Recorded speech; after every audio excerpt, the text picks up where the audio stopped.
¿Alguna vez se ha tenido la sensación de que de repente la vida implosiona? No hablo de una crisis pequeña, sino de un derrumbe total, como si los cimientos de todo lo que se ha construido, ya sea la carrera, las relaciones, la propia identidad, pues se convirtieran en arena de un momento para otro. Todos conocemos a alguien a quien le ha pasado, o quizá, bueno, lo hemos vivido en primera persona. Pues bien, hoy vamos a meternos de lleno en un texto que plantea una idea bastante radical sobre esto. La tesis es que la explosión no es el problema, es, más bien, la demolición inevitable de algo que en realidad nunca debió estar en pie. Hoy vamos a analizar esa perspectiva sobre la autenticidad, sobre la responsabilidad y sobre qué pasa cuando ese personaje que hemos creado para gustar al mundo, pues se viene abajo. Vamos a ver qué hay aquí. Es que la idea central, fíjate, lo cambia todo. Desplaza la pregunta del típico ¿por qué me ha pasado esto a mí? Al... Al origen. Exacto. Al cómo construí yo esto para empezar. Lo que sugiere este análisis es que el colapso no es un accidente, no es mala suerte. Es la consecuencia lógica, casi matemática, de haber empezado a construir la vida desde un lugar que no es el propio, desde la imitación y el famoso deber ser. Justo. De hecho, el texto arranca soltando una bomba que te deja pensando. Dice algo así como, la mayoría de la gente cree que su vida se rompió en algún punto, pero la verdad, dice, es que la vida no se derrumba al final, se derrumba porque fue construida desde un punto de partida falso. O sea, que no es un desvío en el camino, es que el mapa estaba mal desde el principio.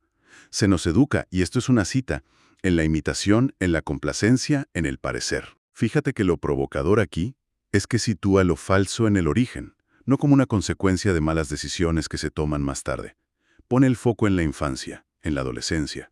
Es ese momento en el que una persona aprende que para ser aceptada, para recibir afecto, para encajar en el sistema, ya sea la familia, el colegio, tiene que representar un papel.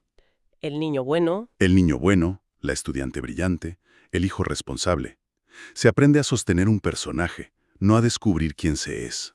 Claro, y ese personaje se va haciendo más y más complejo con el tiempo. Pensemos en un ejemplo clásico, que seguro que a mucha gente le suena. Alguien que estudia una carrera, no sé, pongamos derecho, porque en su familia hay una tradición de abogados. El típico caso. No es que odie la carrera, pero en el fondo nunca se paró a pensar si era lo que de verdad le apasionaba. Simplemente siguió el guión. Exacto. Y esa primera decisión, que parece inofensiva, es el primer ladrillo torcido. Sobre ese ladrillo se pone otro. Elige un máster prestigioso para impresionar, no por un interés real. Luego, un trabajo en un gran bufete por el estatus que da. Se casa con la persona que toca, la que encaja en esa vida. La casa en el barrio adecuado. Compra la casa en el barrio adecuado. Y de repente, a los 40, se despierta en una vida que es objetivamente exitosa, pero con una sensación de vacío y de angustia brutal. Y no sabe por qué es infeliz, porque en teoría lo tiene todo. Es que ha pasado décadas perfeccionando un personaje, el de abogado de éxito, a costa de su propio ser. Y el texto llama a esto una contradicción estructural. Me gustó mucho el término. Es muy bueno. Es como si el edificio tuviera un fallo de diseño en los planos. Por muy buenos que sean los materiales que uses, tarde o temprano van a aparecer grietas. Y esas grietas son la maquinaria interna de la desdicha, como la llama el autor. No es una desdicha que viene de fuera, de un evento externo. Es un motor que uno mismo ha construido y que funciona sin parar, por dentro. Es la tensión constante de tener que actuar. Agotador. La energía que se gasta en sonreír cuando no apetece, en defender ideas en las que no se cree, en mantener relaciones que no nutren. O sea que es como intentar mantener una pelota de playa hundida en una piscina. Me encanta esa analogía. Al principio es fácil, pero la tensión es constante. Requiere una energía enorme y en cuanto te descuidas un segundo la pelota sale disparada a la superficie. Ese salir disparada sería el colapso del que habla el texto, ¿no? Esa analogía es perfecta. Y la desdicha no es solo el momento en que la pelota sale disparada, no es la explosión. Es el agotamiento de estar todo el día, todos los días, empujando esa pelota hacia abajo. Por eso el texto insiste en que la infelicidad no es un evento, no es un mal día. Es un estado crónico que se ha ido sembrando en los cimientos de esa vida. Es el resultado lógico de esa contradicción interna. Vale, y entonces llega el colapso. La pelota sale disparada.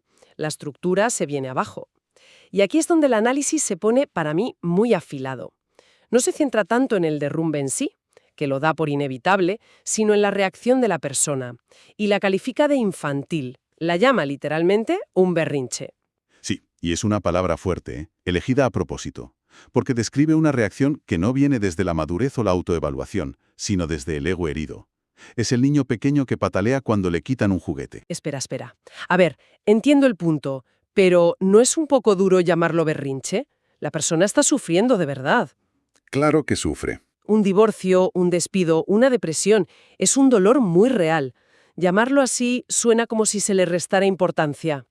Es una objeción muy razonable, y de hecho es la primera que surge, y el texto no niega el dolor. El dolor es absolutamente real.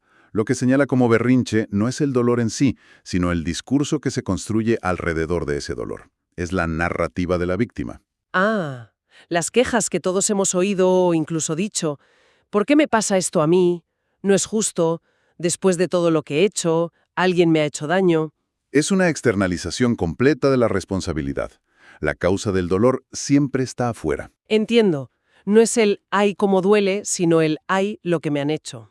Exacto, Es buscar un culpable externo para no tener que mirar hacia adentro. exactamente.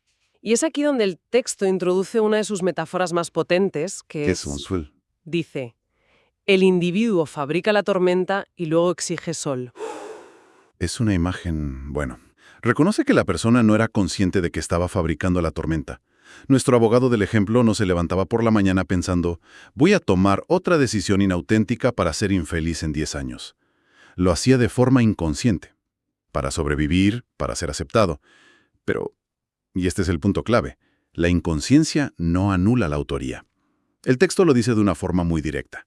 No saber que te estás incendiando no hace que el fuego sea menos tuyo. Esa frase es para enmarcarla. No saber que te estás incendiando no hace que el fuego sea menos tuyo. Es tremenda. Entonces, volvemos a la pregunta.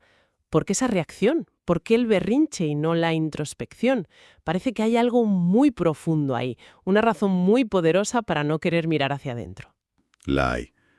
El texto lo explica como el mecanismo de defensa definitivo del yo, de esa identidad construida. Piénsalo. Asumir la responsabilidad, decir, esta tormenta la he fabricado yo, implicaría admitir que toda tu vida o gran parte de ella se ha basado en el miedo. Claro. Miedo a no ser suficiente, miedo al rechazo, miedo a decepcionar. Y ese reconocimiento es devastador.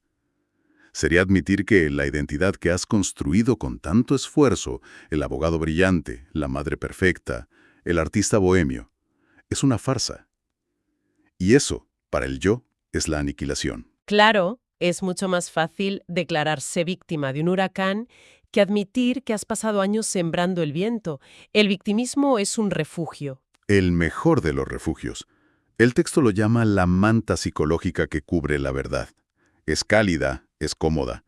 Culpar a tus padres por cómo te educaron, al sistema capitalista por obligarte a trabajar, a tu pareja por no entenderte, todo eso es mucho más sencillo que enfrentarse a la evidencia más dolorosa, que has vivido en contra de ti. Esa manta te protege, sí, pero a un precio altísimo. Te mantiene atrapado en la queja, te impide cualquier tipo de liberación real. Vale, hasta ahora el panorama es bastante desolador, la verdad. Tenemos una vida construida sobre cimientos falsos, una maquinaria de infelicidad funcionando a todo trapo y un colapso que nos lleva a un berrinche victimista. Pero, y aquí viene el giro que me parece lo más potente del texto, el análisis no se queda ahí. Le da la vuelta por completo. Totalmente. Porque presenta el derrumbe no como una tragedia, sino como una oportunidad sin precedentes. Es más, dice que es, literalmente, la primera vez que la realidad tiene espacio para entrar. Explícame eso mejor. ¿Cómo puede ser un desastre la puerta de entrada a la realidad? Porque todo lo que se ha derrumbado no era real. Era una construcción, una ficción. El colapso, la pérdida del trabajo, la ruptura de la pareja, la crisis de identidad. Lo que hace es destruir el decorado. El personaje. Erosiona la imagen, elimina las distracciones, descompone el personaje. Y es precisamente en ese vacío, entre los escombros de esa vida falsa, donde por fin queda un espacio libre. Un espacio para que la persona, quizá por primera vez desde que era un niño, pueda preguntarse, ¿y ahora, sin todo esto? ¿Quién soy yo? ¿Qué quiero de verdad? O sea que el derrumbe no es el final de la vida, sino el final de la mentira. Ahí está. Es el punto en el que se puede empezar de cero, pero esta vez desde un lugar auténtico, sin el peso del personaje. Justo. El dolor que se siente no es un castigo, es la consecuencia de que la ficción deje de sostenerse. Es como la fiebre que indica que el cuerpo está luchando contra una infección. Es un síntoma bueno, entonces. Es un síntoma de que algo se está sanando. La realidad, por dura que sea, se abre paso. Y solo desde ahí, desde ese terreno quemado pero limpio, se puede empezar a reconstruir algo sólido. Algo que ya no dependa de la aprobación externa ni de la imitación. Me parece una idea muy esperanzadora, pero también aterradora, ¿eh? Estar ahí, entre los escombros, sin el guión que has seguido toda tu vida, debe de dar un vértigo increíble. El mayor de los vértigos, porque implica libertad, y la libertad conlleva responsabilidad.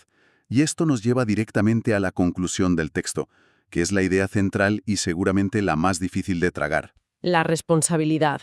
Una palabra que a menudo nos pesa como una losa. Exacto, pero el texto hace una distinción que es fundamental.